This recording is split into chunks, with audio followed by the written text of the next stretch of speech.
मेरे प्यारे शेर न्यू स्वागत है आप सभी लोग के 10th क्लास फिजिक्स चैप्टर 1 प्रकाश का परावर्तन। यह लेक्चर देखने के बाद आप लोगों के बिहार बोर्ड के सारे प्रश्न PYQ, ऑब्जेक्टिव 2 नंबर या 5 नंबर या सारे बनेंगे। यानी आज तक आप लोग रट रहे थे, लेकिन यह लेक्चर आज का 1 घंटा आपके जिंदगी को बदल के रख देगा। यकीन नहीं हो रहा है ना? आप पूरे लेक्चर को देख लीजिए। यदि आपको समझ में नहीं आए तो आप लोग कमेंट बॉक्स में लिख दीजिए कि भैया समझ में नहीं आए।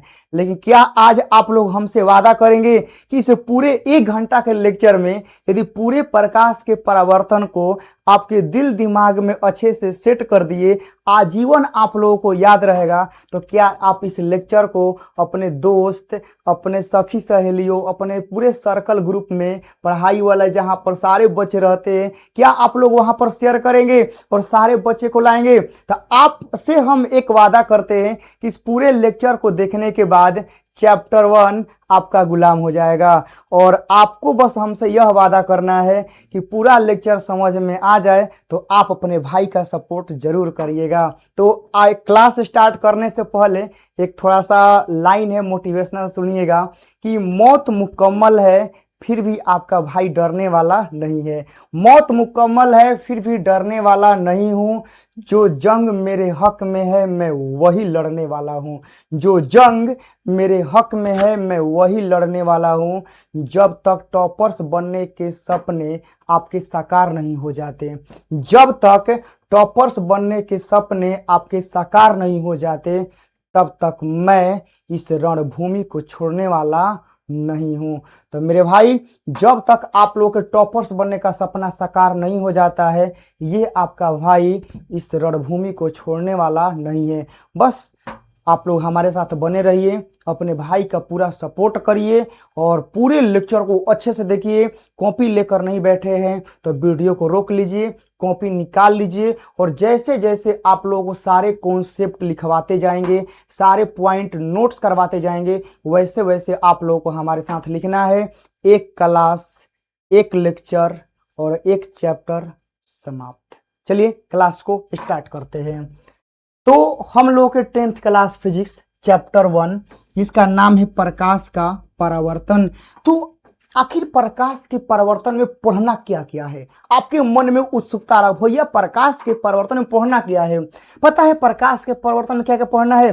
प्रकाश किसे कहते हैं, प्रकाश का गुण क्या है, प्रकाश कहां कहां गमन कर सकता है, क्या प्रकाश ठोस में गमन कर सकता है, लोहा में, शीशा में गमन कर सकता है, क्या प्रकाश निर्वात में गमन कर सकता है, आखिर प्रकाश का चाल होता कितना है, ठीक है ना? इन सारी चीजों को हम लोग पढ़ना है। परावर्तन क्या है, ठीक है ना? हम लोग अपना समतल दर्पण में चेहरा देखते हैं, ठीक है ना? तो हम लोग का चेहरा कैसा रहता है? उत्तल दर्पण, गाड़ी के साइड मिरर में देखते होंगे जो छोटा सा दर्पण लगा रहता है, वह सटीक इमेज बनाता है। आखिर कैसे, उसी का उपयोग क्यों करते हैं? अवतल दर्पण में आप लोग देखे होंगे कि आजकल जो कुकर आ रहे हैं वो सौर भट्टी वाले कुकर आ रहे हैं। मतलब आजकल का जो खाना बन रहा है ना, वह गैस पर, गोईठा पर नहीं बन रहा है। बड़े बड़े चीजों में जाइएगा ना तो सौर भट्टी से, मतलब सूर्य के प्रकाश से खाना बन जाता है।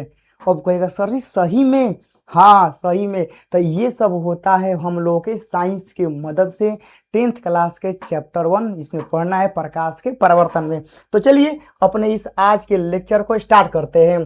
तो सबसे पहला हम लोग का है प्रकाश किसे कहते हैं। तो देखिए, प्रकाश ऊर्जा का एक रूप है जिसकी मदद से हम किसी भी वस्तु को देख पाते हैं, तो यह प्रकाश कहलाता है। जब तक प्रकाश नहीं रहेगा हम किसी वस्तु को नहीं देख पाते हैं। जैसे हम अभी इस स्टूडियो में है, ठीक है ना? हम अभी स्टूडियो में हैं, पूरा लाइट ऊपर लगा हुआ है, नीचे लगा हुआ है, तो आप लोग हमें देख पा रहे हैं। जहाँ लाइट बुता है, ठीक है ना, तो कहेगा कि हमार भैया कहाँ चल गए, तुरंते तार भैया गायब हो जान, हम यही रहम लेकिन तो लोग के दिखाई ना दे, बुझा गया ना? तो एक कारण का बा कि लाइट नहीं के। तो लाइट की वजह से ही किसी वस्तु को हम लोग देख पाते हैं और हमारा आंख सहायता करता है, ठीक है ना? तो हम लोग लाइट भी होना चाहिए और आँखियों होना चाहिए, ठीक है ना? कि लाइट है और किसी का आंखें नहीं, भगवान ना करे, लेकिन मान लीजिए लाइट है और किसी के पास आंख ही नहीं है तो कैसे देख सकता है? नहीं ना देख सकता सकता है। तो किसी वस्तु को देखने के लिए लाइट चाहिए और आँख चाहिए, ठीक है ना। तो वैसे तो हम लोग ऐसे बोलते हैं कि प्रकाश ऊर्जा का एक रूप है जिसकी सहायता से हम किसी वस्तु को देख पाते हैं। ऊर्जा का इसलिए रूप है क्योंकि प्रकाश में एनर्जी रहता है। जैसे देखिएगा कि जो आजकल सौर प्लेट लगा रहता है, तो सौर प्लेट पर क्या होता है, प्रकाश पड़ता है, वहाँ से एनर्जी जो रहता है उससे हम लोग बैटरी चार्ज कर लेते हैं। इसीलिए यहाँ लिखे हैं कि प्रकाश एक ऊर्जा का रूप है जिसकी मदद से हम किसी वस्तु को देख पाते हैं, तो उसे हम लोग प्रकाश कहते हैं। इसमें किसी प्रकार का कोई दिक्कत नहीं है। अगला आता है प्रकाश के गुण, ठीक है ना। आखिर प्रकाश के पास क्या क्या गुण है, ठीक है ना। आखिर कौन कौन एक में क्वालिटी भरा पड़ा है, ठीक है ना। जैसे मेरे में क्या क्वालिटी है, आप में क्या क्वालिटी है। तो कहेगा सर जी हम ड्राइंग अच्छा बनाते हैं, हम अच्छा बोल लेते हैं, ठीक है ना, हम अच्छा मतलब काम करते हैं, पोछा लगा लेते हैं, झाड़ू लगा लेते हैं, ये आप में गुण है, ठीक है ना। कोई दो बात बोलता है तो सर जी हम जवाब नहीं देते हैं, बड़ों का रिस्पेक्ट करते थे, ये आपके गुण हो गए अंदर के, ठीक है ना। तो वैसे ही ये होता है प्रकाश के गुण। प्रकाश सरल यानी सीधी रेखाओं में गमन करता है। प्रकाश विद्युत चुंबकीय तरंग है, ठीक है ना। देखिए प्रकाश सरल रेखाओं में गमन करने का मतलब है ना कि प्रकाश जो रहता है ना नागिन डांस नहीं करता है, ठीक है ना। देखिएगा नागिन डांस ऐसे ऐसे ऐसे नहीं करता है, ठीक है, एकदम बेचारा सीधे जाता है, ठीक है ना, सीधे जाता है। तो इसी को बोलते हैं प्रकाश हमेशा सीधी रेखा में जाता है। विद्युत चुंबकीय तरंग का मतलब होता है ना कि बिना माध्यम के भी गमन कर सकता है, ठीक है ना। याद रखिएगा यहाँ पर जो वर्ड लिखा है ना विद्युत चुंबकीय तरंग, तो विद्युत चुंबकीय तरंग में वह तरंग आती हैं कि जो मतलब जिनको गमन करने के लिए माध्यम की आवश्यकता नहीं होती है। तो प्रकाश बिना माध्यम के भी गमन कर जाता है, ठीक है ना। तो वही लिखे हैं कि प्रकाश विद्युत चुंबकीय तरंग है, इसे गमन के लिए माध्यम की आवश्यकता नहीं होती है। मतलब प्रकाश देखिएगा जरूरी नहीं प्रकाश बिना माध्यम के भी गमन कर जाएगा। जैसे हम अभी बोल रहे हैं तो हमारे साउंड को गमन करने के लिए, हमारे आवाज को गमन करने के लिए माध्यम चाहिए, ठीक है ना। लेकिन प्रकाश को गमन करने के लिए माध्यम की आवश्यकता नहीं होती है। जैसे बताइए सूर्य कहाँ पर है, ठीक है ना, और पृथ्वी कहाँ पर है, बीच में कोई मीडियम नहीं है, हवा व कुछ नहीं है, कुछ सन्नाटा एकदम है, तो वो सूर्य से प्रकाश निकल के हमारे पृथ्वी तक आ जाता है ना। तो प्रकाश बिना माध्यम के भी गमन कर सकता है। निर्वात में प्रकाश के चाल 3 × 10⁸ मीटर पर सेकंड होता है। प्रकाश की चाल निर्वात में सबसे अधिक होती है। निर्वात मतलब याद रखिएगा, निर्वात मतलब ना कि जहां हवा भी नहीं है, ठीक है ना, जहां हवा भी नहीं है, जहां हवा भी नहीं, ये मत समझिएगा जहाँ निर्वात का मतलब होता है हवा नहीं। निर्वात का मतलब है जहां हवा भी नहीं, एकदम खाली, एकदम सन्नाटा। तो निर्वात में प्रकाश के चाल सबसे अधिक होता है। ये प्रकाश के 4 गुण है। और जानते हैं यहीं से मात्र अभी खाली एक स्लाइड से आपके एग्जाम में 2 नंबर के सवाल बन जाएंगे। 2 नंबर के सवाल आपके एग्जाम में बन जाएंगे क्योंकि प्रकाश का गुण का सवाल आपके एग्जाम में आता है, ठीक है ना। तो समझिए कि 1 नंबर यहाँ से, एक प्रकाश किसे कहते हैं, तो 2 नंबर के सवाल तो आप लोगों के यहीं से हो गए। अगला आता है देखिएगा प्रकाश का परावर्तन क्या है, ठीक है ना। तो आप लोग पहले अच्छे से समझिए। जैसे ये मान लीजिए कोई हम लोग का सतह हो गया चिकनादार एकदम, ठीक है ना। चिकनादार मतलब आप लोग समझ सकते हैं समतल दर्पण मान सकते हैं, ठीक है ना, एकदम समतल दर्पण है। और यहाँ से क्या हुआ कि प्रकाश का रे आया, यहाँ पर टकराया, टकराने के बाद इधर चला गया, ठीक है ना। तो इस घटना को हम लोग बोलते हैं प्रकाश का परावर्तन। क्या बोलते हैं, प्रकाश का परावर्तन। मतलब आने वाली किरण और जाने वाली किरण दोनों एक ही माध्यम में है, माध्यम नहीं बदला, तो इस घटना को बोलते हैं प्रकाश का परावर्तन, ठीक है। याद रखिएगा कि आने वाली रे और जाने वाली रे दोनों एक ही माध्यम में है, तो इस घटना को बोलते हैं प्रकाश का परावर्तन। देखिए जब प्रकाश की किरण किसी माध्यम से चलती हुई किसी चमकदार तल पर आपतित होती है और वह तल से टकराकर उसी माध्यम में वापस लौट आती है, उसी माध्यम, देखिए यहाँ से आया, यहाँ टकराया, फिर ऊपर चल गया, ठीक है ना, तो वही उसी माध्यम में चल गया। तो इस घटना को हम लोग क्या कहते हैं, प्रकाश का परावर्तन कहते हैं। देखिए प्रकाश का किसी दर्पण से टकराकर वापस उसी माध्यम में लौट जाना, ठीक है ना, ये प्रकाश के परावर्तन का एग्जाम्पल है, ठीक है। तो ये बहुत ही मोस्ट इंपॉर्टेंट परिभाषा है, आपके एग्जाम के लिए याद रखिएगा प्रकाश का परावर्तन क्या है। अगला सवाल आता है, मतलब इसी में नियम कि प्रकाश के परावर्तन के नियम क्या है। तो प्रकाश के परावर्तन के नियम देखिए, जैसे यहाँ पढ़ा रहे थे ना, तो देखिए इस आने वाली रे को पता है क्या बोलते हैं, इस आने वाली रे को बोलते हैं आपतित किरण, इस जाने वाली किरण को बोलते हैं परावर्तित किरण।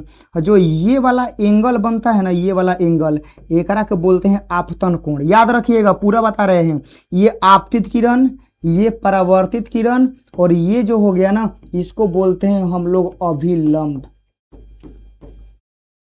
इसको बाबू हम लोग क्या बोलते हैं, अभिलंब। इसको हम लोग बोलते हैं आपतित किरण। ये सब तो पता होगा कि जो आने वाली रे होती हैं उनको हम लोग बोलते हैं आपतित किरण, और ये जो जाने वाली रे होती हैं इनको हम लोग बोलते हैं परावर्तित किरण। बोलिए कि हाँ भैया बिल्कुल आप बात एकदम सही बोल रहे हैं। जो यहाँ वाला ये वाला एंगल आप लोग देख रहे हैं ना, इसको हम लोग बोलते हैं आपतन कोण। याद रखिएगा, हम क्या बोलते हैं बाबू, आपतन कोण बोलते हैं। जो ये वाला एंगल आप लोग देख रहे हैं ना, एकरा के हम लोग बोलते हैं परावर्तन कोण बोलते हैं, परावर्तन कोण। ये आप लोगों का हो गया। तो आपतन कोण, परावर्तन कोण, अभिलंब, ठीक है ना। तो हम लोग देखिए सबसे पहला नियम क्या होता है कि ये आपतित किरण, ये परावर्तित किरण और ये अभिलंब तीनों एक ही तल में है। दूसरा का आपतन कोण आप परावर्तन कोण बराबर होता है। और यहाँ पर जो ये वाला बिंदु देख रहे हैं ना, एकरा को हम लोग बोलते हैं आपतन बिंदु, हम लोग बोलते हैं। तो इसमें किसी प्रकार का मतलब समस्या मेरे भाई लोगों को नहीं होनी चाहिए। तो अब यहाँ देखिए, प्रकाश के परावर्तन के नियम में क्या बोले हैं, प्रथम नियम में आपतित किरण, परावर्तित किरण और आपतन बिंदु पर खींचा गया अभिलंब तीनों एक ही तल में स्थित होते हैं। और दूसरा नियम क्या है कि आपतन कोण सदैव परावर्तन कोण के बराबर होता है। जैसे एंगल आई बराबर एंगल आर। यहाँ देखिए ये हम लोग का हो गया आपतित, ठीक है ना, ये हो गया परावर्तित, ठीक है। और देखिए यहाँ पर ये वाला आई और आर बराबर है, ठीक है ना। तो सारा चीज आप लोगों को अच्छे से एकदम यहाँ पर नोट्स करवा दिए, डायग्राम बन गया है, एकदम अच्छे से डायग्राम आप लोगों को बना लेना है। ये आपतित किरण, ये परावर्तित किरण, ये अभिलंब, ये आपतन कोण, ये परावर्तन कोण, और ये जो यहाँ पर टकरा रहा है ना, इसको बोलते हैं आपतन बिंदु। कोई दिक्कत नहीं है। हम लोग यहाँ से अब आगे बढ़ते हैं। देखिएगा अगला, और पूरा डायग्राम एकदम अच्छे से हम यहाँ पर बनाना चाहते हैं, ध्यान से आप लोग एकदम देखेंगे।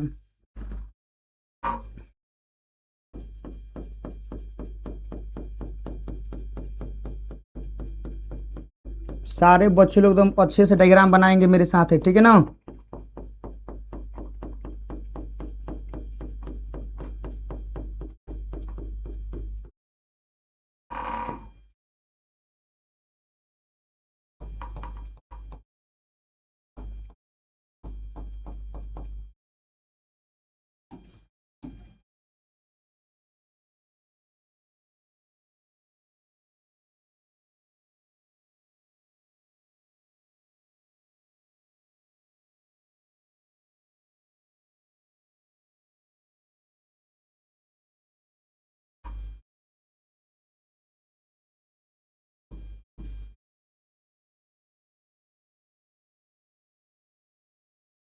ठीक है, यहाँ तक हो गया। इस सब का नाम हम लिख देते हैं, ठीक है ना। चलिए, तो इसका जो नाम है इसको बोलेंगे हम लोग आपतित किरण। आपतित किरण हम लोग इसे बोलते हैं। ओकरा बाद इसको हम लोग पता है क्या बोलते हैं, आपतन कोण। आपतन कोण हम लोग बोलते हैं। ओकरा बाद एकरा के पता है क्या बोलते हैं, परावर्तन कोण। परावर्तन कोण हम लोग बोलते हैं, ठीक है। और ये जो हम लोग आप लोग देख रहे हैं इसे हम लोग बोलते हैं अभिलंब। ये हम लोग का अभिलंब हो गया। और ये जो हो गया परावर्तित किरण। परावर्तित किरण हो गया। और ये जो हो गया ये, इसको बोलते हैं हम लोग आपतन बिंदु। आपतन बिंदु, ठीक है। ये हो गया था ना। अब ये आप लोग का पूरा डायग्राम एकदम बन के तैयार हो गया। तो बस याद रखना है कि आने वाली रे आपतित जो एकदम लंबवत रहता है इसको बोलते हैं अभिलंब, जो यहाँ से जाता है इसको बोलते हैं परावर्तित। और देखिए अभिलंब और आपतित किरण के बीच के मध्य जो एंगल बनता है इसे बोलते हैं आपतन कोण। अभिलंब और परावर्तित किरण के बीच में जो एंगल बनता है उसे बोलते हैं परावर्तन कोण। जाने वाली किरण को बोलते हैं परावर्तित किरण। जहां पर ये सब सारा कहानी होता है इसको बोलते हैं आपतन बिंदु। ये पूरा आप लोगों का यहाँ पर डायग्राम हो गया, जहां पर मुझे नहीं लगता है कि आप लोगों को दिक्कत हो रहा होगा। चलिए आगे आते हैं। यहाँ पर कुछ आप लोगों के लिए लिखा है, ध्यान से देखिएगा, ठीक है ना। सारे बच्चे लोग एकदम अच्छे से ध्यान से देखना है। देखिए यहाँ पर क्या है, इंपॉर्टेंट विटामिन में, ठीक है ना, स्पेशल विटामिन में लिखना है क्या, आपतित किरण यानी सतह पर आने वाली प्रकाश की किरण। मतलब सतह पर जौवन रे आएगी, आने वाली रे को बोलते हैं आपतित किरण। यहाँ का लिखा है परावर्तित किरण, सतह से टकराकर वापस लौटने वाली किरण। मतलब सतह से टकराकर जो जाएगी, जाने वाली किरण, ठीक है ना, जाने वाली को बोलते हैं परावर्तित। अभिलंब क्या होता है कि आपतन बिंदु पर खींचा गया लंबवत रेखा, जो आपतन बिंदु जहाँ था ना एकदम लंबवत खींचा गया रेखा, उसे क्या बोलते हैं आपतन बिंदु। जैसे आप लोग यहाँ देखिए, ये आपतन बिंदु था ना एकदम 90 डिग्री पर खींचे हैं ना, इसी को क्या बोले हैं हम लोग, अभिलंब। अब यहाँ से आपतन कोण, आपतित किरण और अभिलंब के बीच का कोण होता है परावर्तन कोण। परावर्तित किरण और अभिलंब के बीच का बना कोण। यहां तक समझिए, अभी तक 4 नंबर का कहानी आप लोग हो गए। मतलब अभी तक यहां से 4 मार्क्स का आप लोगों का पूरा कंप्लीट हो चुका है। अच्छे से एकदम तैयारी करो, एग्जाम में आप लोगों सारे सवाल बनेंगे, ठीक है ना। एक वो चीज को आप लोग सीखते रहेंगे तो एग्जाम के सारे सवाल आप लोगों से बनेंगे ही बनेंगे, ठीक है। तो अगला आता है प्रतिबिंब यानी इमेज, ठीक है ना। इमेज क्या होता है, तो देखिए किसी प्रकाश स्रोत से आ रही प्रकाश के किरणें परावर्तन या अपवर्तन के बाद जिस बिंदु पर मिलती है या मिलती हुई प्रतीत होती है तो उसे प्रतिबिंब कहते हैं। प्रतिबिंब का मतलब होता है कि हमारा इमेज, हमारा छाया, ठीक है ना। जैसे आप लोग देखते हैं हमारा जो इमेज कभी कभी वास्तविक बनता है, कभी आभासी बनता है।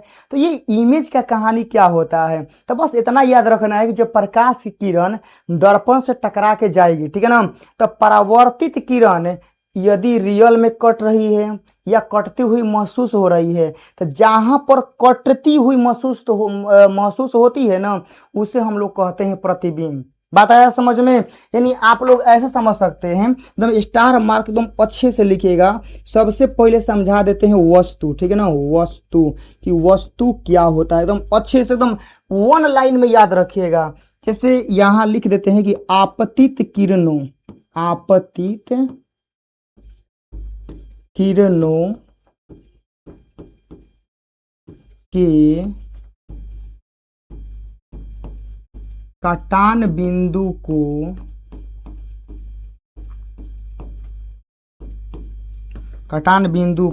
वस्तु कहते हैं।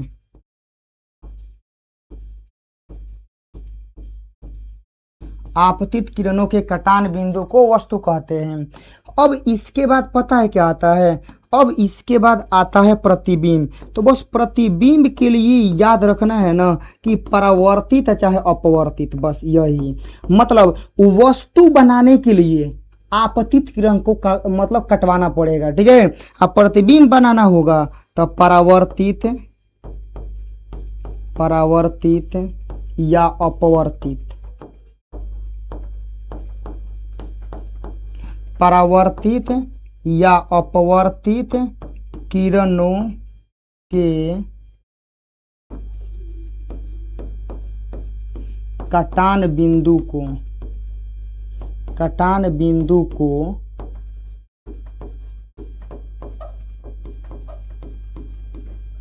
प्रतिबिंब कहते हैं। यहां तक हो गया। तो बस इतना याद याद रखना है कि आपतित किरणों के कटान बिंदु को वस्तु कहते हैं और प्रतिबिंब जो रहता है वह परावर्तित या अपवर्तित किरणों के कटान बिंदु को क्या कहते हैं, प्रतिबिंब कहते हैं। यहाँ तक एकदम अच्छे से क्लियर है। तो वस्तु कैसे बनता है और प्रतिबिंब कैसे बनता है, ये दोनों आप लोगों को एकदम क्लियर हो जाना चाहिए कि हाँ भैया एकदम समझ में आ गया कि वस्तु किसे कहते हैं और प्रतिबिंब किसे कहते हैं। इसमें आप लोगों को कन्फ्यूजन नहीं होना चाहिए। कोई पूछेगा वस्तु तो बोलना होगा कि आपतित किरणों के कटान बिंदु को वस्तु कहते हैं। कोई बोलेगा प्रतिबिंब तो बोलना है कि परावर्तित या अपवर्तित किरणों के कटान बिंदु को हम लोग प्रतिबिंब कहते हैं। ठीक है, वही आप लोगों के यहाँ पर लिखा हुआ है। अब प्रतिबिंब में क्या होता है ना कि प्रतिबिंब दो प्रकार का होता है, एक होता है वास्तविक और एक होता है आभासी। तो यदि आप लोग याद रखिएगा कि यदि परावर्तित किरण वास्तव में कटेगा तो वास्तविक प्रतिबिंब, और यदि कटती हुई प्रतीत होगी तो उसे बोलते हैं आभासी प्रतिबिंब। बताया समझ में? मतलब कि प्रतिबिंब बनने के लिए परावर्तित किरण तो चाहिए। अब यह रियल में कटेगा तो रियल इमेज, कटता हुआ प्रतीत होगा तो आभासी इमेज, कोई दिक्कत एकरा में नहीं है। अब यहाँ समझिए प्रतिबिंब के प्रकार। तो प्रतिबिंब मुख्यतः दो प्रकार के होते हैं। एक नंबर में है वास्तविक प्रतिबिंब। देखिए जब प्रकाश की किरणें वास्तव में मिलती हैं तो उसे वास्तविक प्रतिबिंब कहते हैं। तो प्रकाश की किरण कौन, परावर्तित किरण जब रियल में मिलेगी तो उसे बोलते हैं रियल इमेज। हाँ, जब प्रकाश की किरणें केवल मिलती हुई प्रतीत होती है, ठीक है ना, रियल में नहीं कटती है, तो उसे बोलते हैं आभासी। ठीक है ना, तो हम तो पहले ही बता दिए थे कि ऐसा होगा। अब यहाँ समझिए वास्तविक प्रतिबिंब और आभासी प्रतिबिंब में अंतर स्पष्ट करें। तो वास्तविक प्रतिबिंब और आभासी क्या होता है? देखिए पहला चीज कि वास्तविक प्रतिबिंब में जो किरण होती है वह रियल में कटती है, आभासी में कटती हुई महसूस होती है। एगो क्लियर हो गया। वास्तविक प्रतिबिंब हमेशा उल्टा बनेगा, याद रखना है। ठीक है ना बाबू, बहुत ज्यादा इंपॉर्टेंट है, एग्जाम में आता है। वास्तविक प्रतिबिंब हमेशा उल्टा होता है और आभासी सीधा। वास्तविक प्रतिबिंब को पर्दे पर प्राप्त कर सकते हैं, मतलब फिल्म उलिम जहां सिनेमा घर चलता है, ठीक है ना, वो सब रियल इमेज होता है। तो वास्तविक प्रतिबिंब को पर्दे पर प्राप्त कर सकते हैं और वर्चुअल को मतलब आभासी इमेज को नहीं प्राप्त कर सकते हैं। वही लिखा है, देखिए प्रकाश की किरणें वास्तव में मिलती हैं, यह मिलती हुई प्रतीत होती है, इसे पर्दे पर प्राप्त कर सकते हैं, इसे पर्दे पर प्राप्त नहीं कर सकते हैं। वास्तविक प्रतिबिंब उल्टा होता है और आभासी प्रतिबिंब सीधा होता है। बस आप लोग एग्जाम में दो लिखने के लिए आएगा, लिख दीजिएगा। अगला आता है समतल दर्पण द्वारा प्राप्त प्रतिबिंब के मुख्य गुण। ठीक है ना, तो अब यहां पर देखिएगा समतल दर्पण। समतल दर्पण क्या होता है? देखिए कि ऐसा दर्पण जिसका सतह हर जगह समान हो। देखिए नाम है समतल, देखिए नाम है क्या है, समतल। सम मतलब समान, क्या समान, तल। तो एक ऐसा तल जो हर जगह समान हो, ठीक है ना, इसको बोलते हैं समतल दर्पण। देखिए नामे क्या है, समतल मतलब समान, समान मतलब कि हर सब कुछ बराबर होगा। प्रतिबिंब की ऊंचाई वस्तु को चाहिए बराबर, ठीक है ना, प्रतिबिंब दूरी वस्तु दूरी बराबर, ठीक है ना, ए टू जेड चीज एक में बराबर होता है। तो याद नहीं करना है, नामे में है समतल, सम मतलब समान, तल मतलब तल। तो समतल दर्पण में सब कुछ समान होता है। प्रतिबिंब दूरी वस्तु दूरी के बराबर, प्रतिबिंब की ऊंचाई वस्तु ऊंचाई के बराबर, इतना कुछ हम लोगों का होता है। देखिए आभासी एवं सीधा, समतल दर्पण में कैसा इमेज बनता है, आभासी एवं सीधा। प्रतिबिंब का आकार वस्तु के आकार के बराबर होता है, मतलब जैसा प्रतिबिंब का आकार रहेगा, मोटा रहेगा तो मोटा बनाएगा, पतला रहेगा तो पतला बनाएगा। प्रतिबिंब दर्पण के उतना ही पीछे बनता है जितना कि वस्तु की दर्पण से दूरी होती है, मतलब दर्पण से वस्तु जितना दूर रहेगा प्रतिबिंब भी दर्पण से उतने दूरी पर बनता है। यदि मतलब कहने का मतलब है कि यदि वस्तु दर्पण के बहुत नजदीक है तो इमेज भी दर्पण के बहुत नजदीक बनेगा। यदि वस्तु दर्पण से बहुत दूर है तो इमेज भी ऐसा महसूस होगा कि दर्पण से बहुत दूर बन रहा है। यदि समतल दर्पण से आप बहुत दूरी पर रहते हैं ना तो उसमें इमेज देखिएगा, लगेगा ना कि कितना मतलब दूरी पे बना रहा है, कितना छोटा बना रहा है। जैसे ही समतल दर्पण के सामने सटिएगा तो आपका इमेज वह बड़ा बनाता है। तो जब जैसन तब तैसन एकरा में बनाता है, मतलब दूर रहिएगा तो दूर बनाएगा, भीड़ रहेगा तो भीड़ बनाएगा, मतलब बड़ा बनाएगा। वही अब इसके बाद अगला आता है समतल दर्पण के उपयोग। समतल दर्पण के उपयोग का मतलब यह होता है कि समतल दर्पण का उपयोग हम लोग कहाँ कहाँ करते हैं। तो सबसे पहला चीज मान लीजिए कि आप लोग जो फेयर लवली लगाते हैं तो कहाँ देखते हैं, मोबाइल में थोड़े देखते हैं, ऐना के आप लोग देखते हैं कि हम लोग गोर हैं कि करिया है, ठीक है। तो इस समतल दर्पण का उपयोग करते हैं चेहरा देखने में। कहीं क्रीम व्रीम लगाते हैं, यदि कहीं पर मुंह पे समझिए कि फेयर लवली दिख रहा है, यदि कहीं कोचिंग वोचिंग चल गए, समझिए कि सब हंसने लगेगा मित्र उत्र आप लोगों का, तो वही बात है। तो हम लोग जो भी अपने चेहरा पर क्रीम पाउडर लगाते हैं उसे देखने के लिए कौन सा दर्पण का प्रयोग करते हैं, समतल दर्पण का। साथ में प्रकाश की दिशा बदलने में, प्रकाश की दिशा बदलने में कैसे देखिएगा, कोनो कोनो क्या करता है ना, बदमाशी करता है कि कोनो कोनो का चेहरा चमकाने लगता है। चमकाने का मतलब कहीं से लाइट आएगा ना तो समतल दर्पण रखल रहेगा और प्रकाश को ऐसे हल्का सा टिल्ड करेगा तो प्रकाश टकराया टकरा के उसको चेहरे पे जाता है। तो ऐसे आप लोग देखे होंगे। तो प्रकाश का दिशा बदलने में इसका यूज होता है, चेहरा देखने में होता है। समतल दर्पण का यही दो मुख्य रूप से उपयोग है, ठीक है। अगला आता है यहाँ से पार्श्व परिवर्तन। पार्श्व परिवर्तन का मतलब क्या होता है ना, समतल दर्पण में देखिएगा कि जैसे आपका दाहिना हाथ जो रहता है ना उसमें बायां दिखता है और जो आपका बायां है ना उसमें दाहिना दिखता है, मतलब पूरी तरह से आपको रिवर्स करके दिखाता है। वही यह होता है, देखिए इसमें वस्तु का दायां भाग बायां प्रतीत होता है और बायां भाग दायां प्रतीत होता है। आप लोग देख लीजिए, ठीक है ना। यहाँ पर देखिए लड़का है, यह हाथ हेने खड़ा किया है तो हेने वाला खड़ा हो गया है, मतलब हेने इसका राइट है और हेने वाला इसका लेफ्ट दिखा रहा है, ठीक है ना। तो ये होता है। ये लड़की को देखिए, ठीक है ना, ये ऐसे अपना चेहरा चमका रही है। यहाँ पर देखिए यह ऐसे खड़ी है तो इसका इमेज कैसे बना रहा है, ऐसे। देखिए ये वाला हाथ यह राइट है मान लीजिए, तो यह कौन सा बन रहा है, इसका लेफ्ट बन रहा है इसमें। तो ऐसा होता है। तुम लोग ससुरा लड़कियों को खाली देख रहा है, ये देखो ध्यान से करा के देखो, ये अपना एकरा में क्या कर रहा है, ये राइट हैंड जो है ना, ये राइट हैंड अपना दिखा रहा है। तो ये राइट हैंड ऐसे दिखा रहा है, तो दर्पण में जब ऐसे घूमेंगे तो ये इसका हाथ जो है वो लेफ्ट हैंड के साइड दिखाता है, ठीक है। इसी को बोलते हैं पार्श्व परिवर्तन। बात आया समझ में, ये ध्यान से अच्छे से देख लो, यही मेन इसका मतलब होता है। अगला आता है गोलीय दर्पण। गोलीय दर्पण का मतलब क्या है, देखिए ऐसे दर्पण जिनका परावर्तक पृष्ठ गोलीय होता है उसे गोलीय दर्पण कहते हैं। तो गोलीय दर्पण का मतलब ऐसा होता है कि जैसे परावर्तक पृष्ठ का मतलब क्या होता है, जहां पर प्रकाश टकराए, टकरा कर एने ओने भागे, ई ना कि प्रकाश टकरा के वही रुक जाए, ई ना होता है। परावर्तक पृष्ठ का मतलब होता है कि प्रकाश बस टकराए तो टकरा के बस एने ओने भागना चाहिए, उसको बोलते हैं परावर्तक पृष्ठ। और गोलीय का मतलब होता है कि वह पृष्ठ गोलीय रहेगा तो उसको बोलते हैं गोलीय पृष्ठ, ठीक है ना। वही बात यहाँ पर आप लोग देख सकते हैं पूरा। अब एक गोलीय दर्पण को काट के कहीं बनाएगा अवतल दर्पण, कहीं बनाएगा उत्तल दर्पण, यही सारा कहानी चलते रहता है। अब यहाँ तक चलिए, गोलीय दर्पण जो रहता है वो मुख्यतः दो प्रकार का होता है, एक होता है अवतल दर्पण, हाँ एक होता है उत्तल दर्पण। तो अवतल दर्पण का तो चिन्हासी पता है कि हाँ ऐसे होता है, ठीक है ना, ऐसे अवतल दर्पण हम लोग का। ये हम लोग का कौन सा दर्पण है बाबू, ये हम लोग का अवतल दर्पण है, अवतल दर्पण बउआ, अवतल दर्पण ये हम लोग का हो गया। तो अवतल दर्पण देखिए वह गोलीय दर्पण जिसका परावर्तक पृष्ठ अंदर की ओर अर्थात गोले के केंद्र की तरफ वक्रित होता है, वह अवतल दर्पण कहलाता है। मतलब सेंटर की तरफ ऐसे रहेगा। इसका सारा चीज याद रखिएगा, फोकस एने मिलता है, ठीक है ना, मतलब बड़का एफ होगा, ठीक है ना, ये बड़का एफ होगा और यहाँ पर ये क्या होता है, सब बड़का आर होगा। तो इसका फोकस आर सब कहाँ होता है, इधर होता है। तो ये होता है अवतल दर्पण, जैसा कि आप लोग इमेज में देख पा रहे हैं। तो अवतल दर्पण का फोकस सेंटर सब इधर होता है, ठीक है ना। इसको पहचानने का तरीका हम बताते हैं कैसे आप लोग पहचानेंगे, ठीक है, बस थोड़ा सा वक्त चाहिए। उत्तल दर्पण का मतलब क्या होता है, जरा ध्यान से आप लोग देखिएगा कि वह गोलीय दर्पण जिसका परावर्तक पृष्ठ बाहर की ओर वक्रित रहता है उसे उत्तल दर्पण कहते हैं। जैसे में आप लोग यहाँ देख सकते हैं कि ये हो गया हम लोग का, ठीक है ना। तो ये अंदर के तरफ का रहेगा, ये वक्रित रहेगा ऐसे, मतलब इधर रहेगा रचतीत, इधर आप लोग का रहता है। तो इधर आप लोगों का रहेगा फोकस, इधर आप लोगों का रहेगा आर। तो इसको हम लोग बोलते हैं उत्तल दर्पण। उत्तल दर्पण में बाहरी पृष्ठ से परावर्तन होता है, ठीक है, ऐसे रे आएगा ऐसे जाएगा, बात आया समझ में।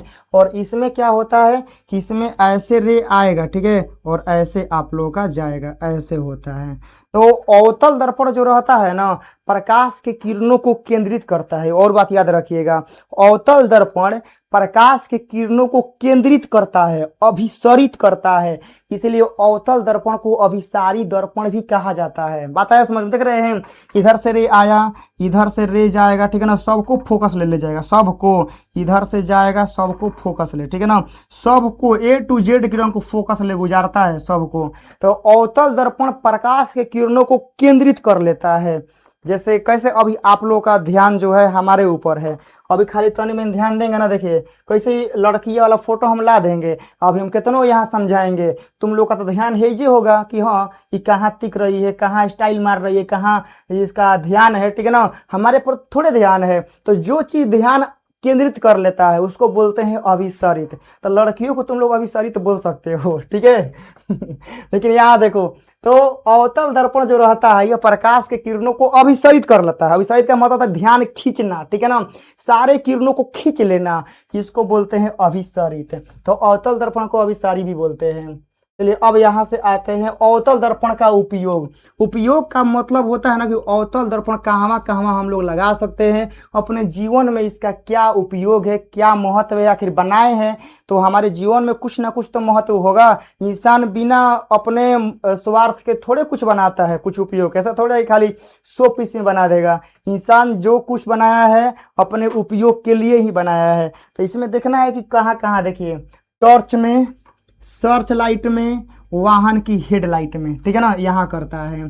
प्रकाश के किरणों को केंद्रित करने में, दंत विषय में, मान लीजिए कि कोनो पापा के परी है, ठीक है ना, चॉकलेट बहुत खाती है ये सब, ठीक है ना, देखिएगा बर्थडे आएगा ना तो चॉकलेट तो इन लोगों का मतलब ट्रेंडिंग है, ठीक है ना, चॉकलेट सबको अपनों खाएगी, अपने दोस्त को भी देगी, टीचरों को देगी कि हमार दांत सड़े तो हमारे फ्रेंडों के दांत सड़े, हमारे टीचरों के दांत सड़े, ताकि सब कोई एक साथ मिल के हॉस्पिटल में जाई जा, दांत दिखवाई जा।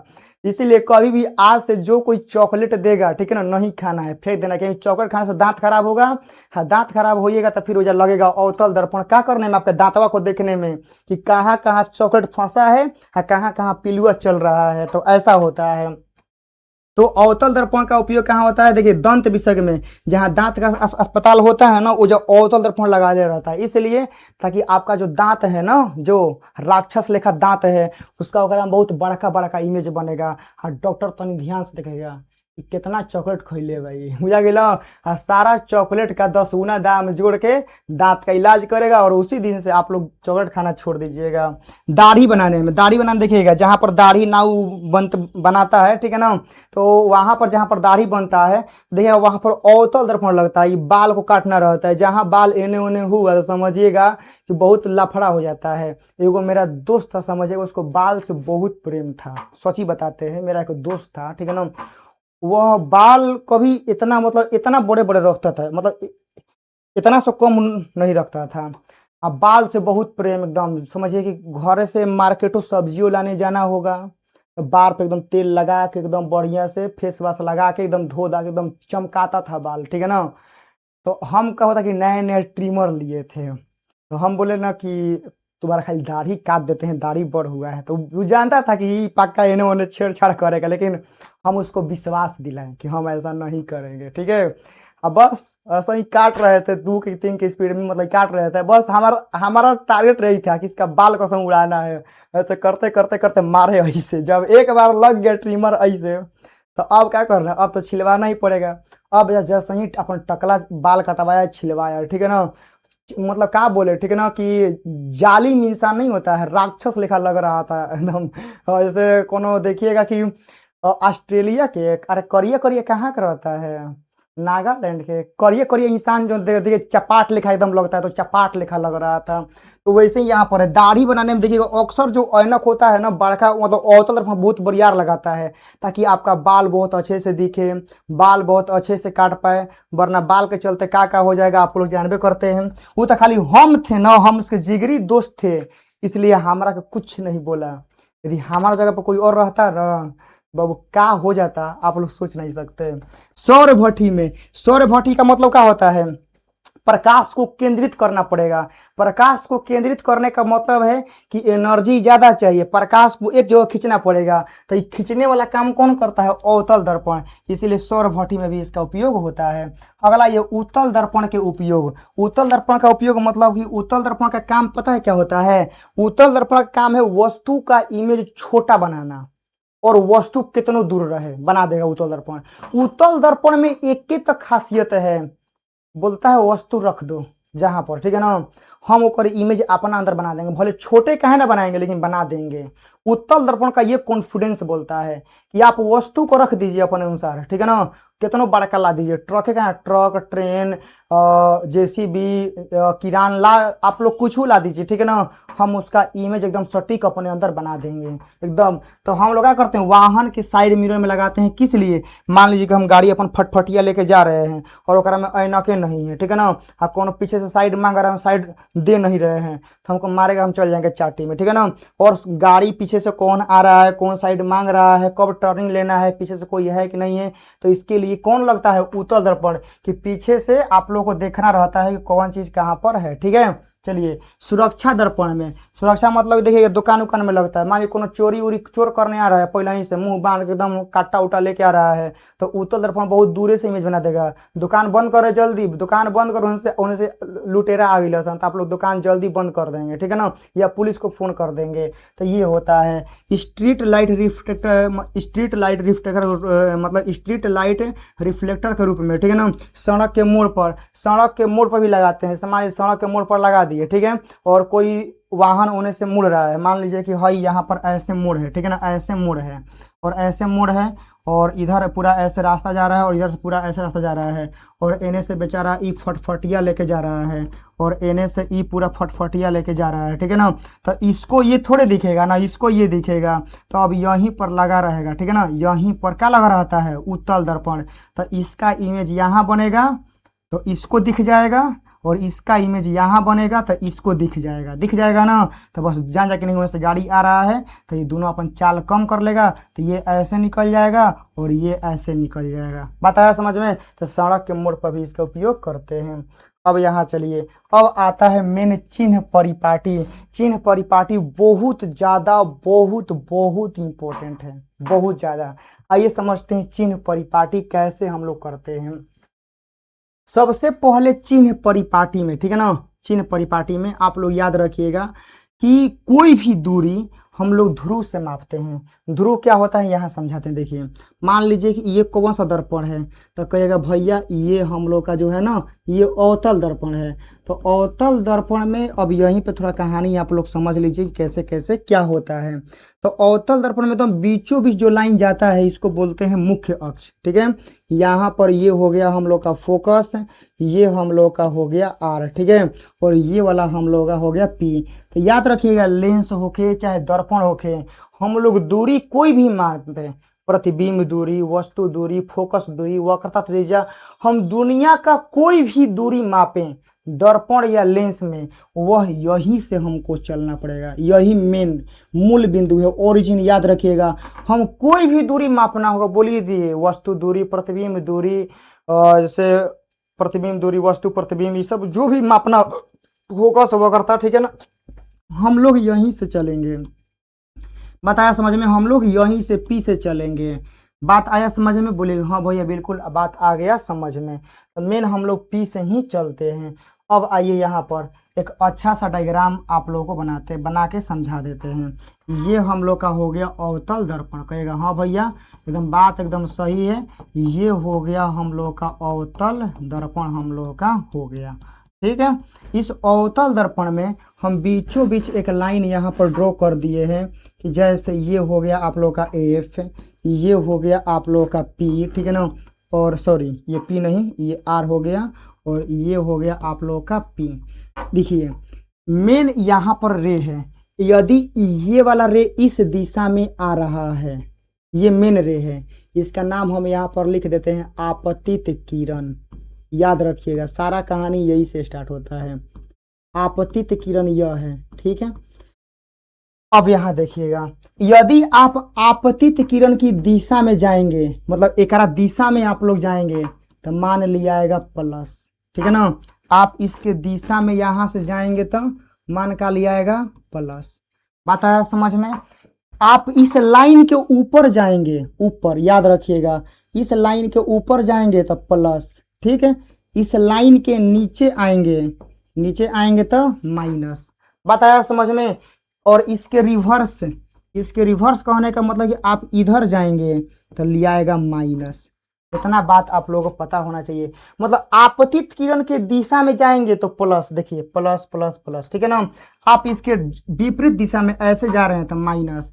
मुख्य अक्ष के ऊपर जाएंगे तो प्लस, मुख्य अक्ष के नीचे आएंगे तो माइनस। ये सब दूरी मापने के केस में लेना है। कब लेना है? दूरी मापने के केस में आप लोगों को लेना है। बात आया समझ में? वही आप लोगों को यहाँ देखिए समझाए हैं, ठीक है, कि हई आपतित किरण की दिशा हो गया। देखिए ऊपर जाएंगे तो आप लोग कैसा लेना पड़ेगा? ऊपर जा रहे हैं तो प्लस, यहाँ से नीचे आ रहे हैं तो माइनस, इसके दिशा में देखिए जा रहे हैं तो प्लस, इसके विपरीत दिशा में आ रहे हैं तो माइनस, ठीक है ना। यही सारा कहानी होता है, ठीक है। अब आइए यहाँ पर आवर्धन क्या होता है, मोस्ट इंपॉर्टेंट, ठीक है ना। गोलीय दर्पण में प्रतिबिंब की ऊंचाई तथा वस्तु के ऊंचाई के अनुपात को आवर्धन कहते हैं। आवर्धन जानते हैं, एक मोस्ट इंपॉर्टेंट फैक्टर है, आप लोग के एग्जाम में आने वाला पूछता है कि आवर्धन, आवर्धन का मतलब क्या है पता है? आवर्धन मतलब होता है प्रतिबिंब कैसा बन रहा है, छोट, बड़, बराबर, बस इसका मतलब यही होता है। आवर्धन से हम बोलते हैं कि मतलब हम लोग का प्रतिबिंब आवर्धित है। आवर्धित मतलब प्रतिबिंब बड़ा बन रहा है। पता है समझ में? तो आवर्धन का मतलब होता है प्रतिबिंब की नेचर, प्रतिबिंब कैसा है, बड़ा, छोटा, वास्तविक, काल्पनिक, इस सब के बारे में बताता है। वही लिखे हैं कि प्रतिबिंब की ऊंचाई तथा वस्तु की ऊंचाई के अनुपात को आवर्धन कहते हैं। एम बराबर प्रतिबिंब की ऊंचाई बटा में बीम की ऊंचाई। बीम मतलब वस्तु, ठीक है ना। बीम मतलब क्या होता है? वस्तु, याद रखिएगा। तो यहाँ से m बराबर जो फॉर्मूला हम लिख देते हैं वह होता है HI बटा में HO। कोई दिक्कत यहाँ तक नहीं होना चाहिए। और यहाँ से आवर्धन के बारे में नोट में आप लोग जरूर लिख लीजिएगा कि आवर्धन ये ससुरा जो है ना, ये मात्रकहीन होता है। मात्रकहीन, आवर्धन का कोई मात्रक बीमा नहीं होता है, याद रखिएगा। मात्रकहीन बीमाहीन होता है, ठीक है ना। ये एगो संख्या है, संख्या, संख्या। बात आया समझ में? और यहाँ याद रखिएगा, और m बराबर 1, m बराबर 1 रहेगा ना, इसका मतलब है ना, इसका मतलब यह है कि प्रतिबिंब की साइज वस्तु के साइज के बराबर है। याद रखिएगा m बराबर 1 का मतलब, m बराबर 1 का मतलब होता है कि प्रतिबिंब की साइज वस्तु की साइज के बराबर, वस्तु की साइज के बराबर। एक और मतलब ये होता है, ठीक है। m लेस देन 1, एक मतलब पता है क्या होता है? प्रतिबिंब की साइज वस्तु से छोटा। 1 से कम मतलब छोटा, 1 के बराबर मतलब बराबर, 1 से बड़ा मतलब प्रतिबिंब बड़ा बन रहा है, ठीक है ना। तो यह 1 से कम है ना, तो यहाँ लिखिए प्रतिबिंब छोटा। सिंपल सा भाषा में प्रतिबिंब कैसा बनेगा? छोटा। अब मान लीजिए कि m ग्रेटर देन 1, तो एक मतलब होता है कि प्रतिबिंब बड़ा बनेगा। इतना बात आप लोग क्लियर? प्रतिबिंब कैसा बनेगा बाबू? तो हम लोग का बड़ा बनेगा। इतना चीज आप लोगों को समझना है। अगला आइए, किरण पुंज क्या है? किरण पुंज का मतलब है प्रकाश के किरणों को, समूह को। किरण पुंज, किरण मतलब समझ लीजिए कि पूरा प्रकाश का किरण, पुंज मतलब समूह, ठीक है ना। तो प्रकाश के किरणों के समूह को किरण पुंज कहते हैं। यह 3 प्रकार का होता है, एक समानांतर, अभिसारी, अपसारी। देखिए अभिसारी का मतलब क्या है कि इसमें किरण एक बिंदु स्रोत से निकलकर फैलती है। सॉरी, अपसारी है ना, हाँ अपसारी में फैलेगा।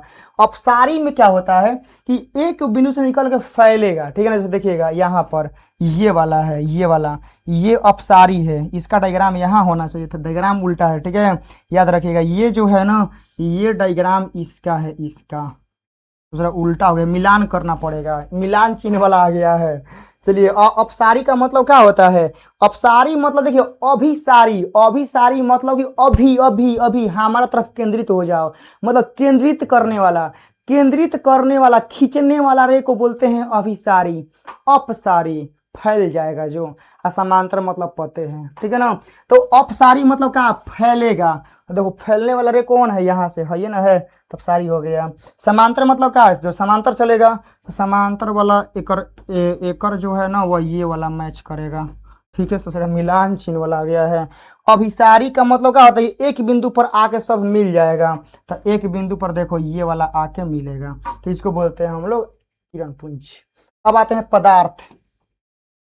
पदार्थ क्या है, देखो दुनिया की हर वस्तु जिसमें द्रव्यमान होता है, जो स्थान घेरता है, पदार्थ कहलाता है। जैसे जल, वायु, लकड़ी, लोहा आदि। यह ठोस, द्रव तथा गैस हो सकती है। पदार्थ तीनों माध्यम में होता है, ठोस, द्रव तथा गैस, यही होता है, ये आप लोगों को पता होगा।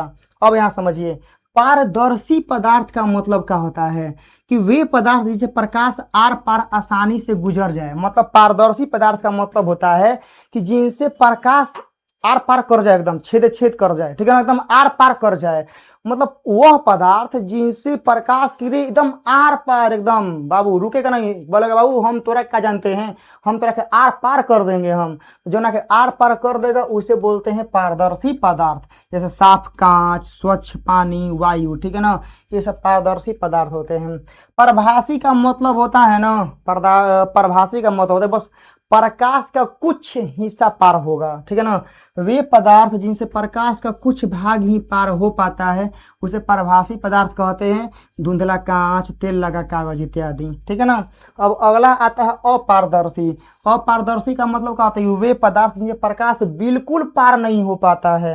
तो बिल्कुल पार नहीं हो पाता है मतलब उसे अपारदर्शी कहते हैं। लकड़ी, लकड़ी में प्रकाश जाएगा, लोहा में जाएगा नहीं, दीवार में जाएगा नहीं जाएगा।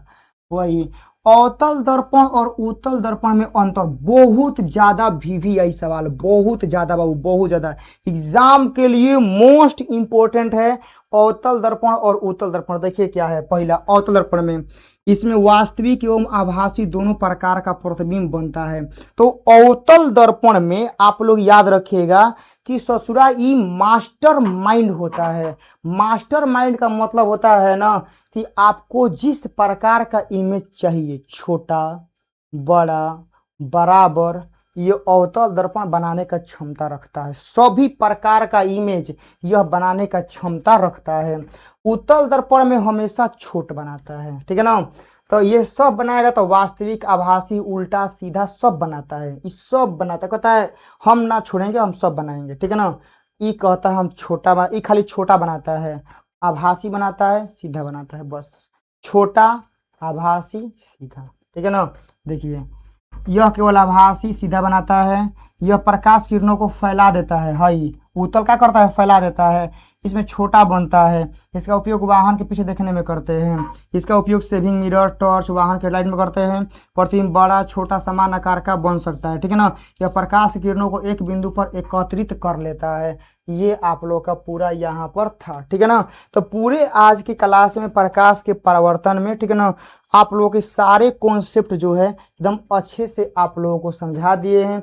यहाँ से करने के बाद आप लोग कोई भी डाउट, कोई भी तकलीफ आप लोगों को नहीं होगा, आराम से हर एक चीज़ आप लोग समझ में आ जाएंगे। तो यह क्लास अच्छा लगा होगा तो आप लोग अपने दोस्तों के पास जरूर इस लेक्चर को शेयर करिएगा, और इस क्लास को नोट्स आप लोग जरूर बनाइएगा, रिवाइज जरूर करिएगा। बहुत ज़्यादा आप लोगों को हेल्प मिलने वाला है, ठीक है।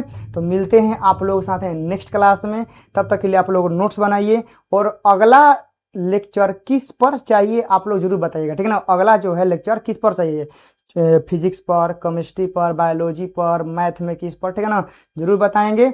आप लोग कमेंट नहीं करते, कमेंट किया करिए, ठीक है ना। मिलते हैं आप लोग साथ नेक्स्ट वीडियो में, हमारा इंतजार करिएगा, कमेंट जरूर करना है। जय हिंद।